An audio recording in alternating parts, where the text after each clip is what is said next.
Amber Crooks here.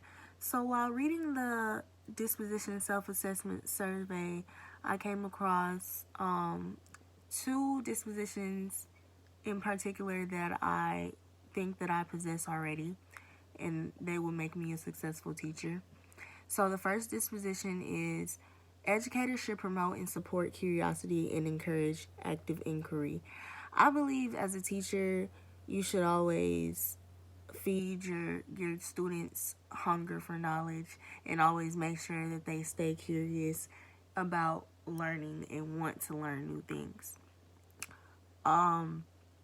The second disposition is educators should demonstrate professionalism, friendliness, warmth, and genuine caring in their relationships with others while providing intellectual, emotional, and spiritual support.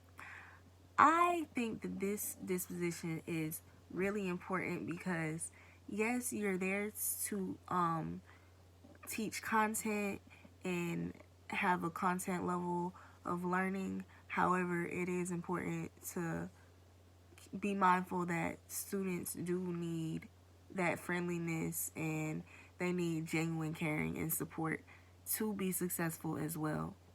The disposition that I chose to work on is teachers understand the effect of community involvement and servant leadership as it pertains to the welfare of others in the educational setting. So the reason I chose this one is because I feel like I'm not as involved in my community as I should be. And I want to change that before I go into my first year of teaching. And then I feel like me being involved as a teacher will encourage my students to be involved in their community as well. The last question says, how do the dispositions demonstrate your ability to understand other cultures, genders, and learning differences to build stronger relationships with students and families? So I feel like the disposition that covered this says educators should be sensitive to the individual learning and social needs of students and embrace the cultural diversity of the community.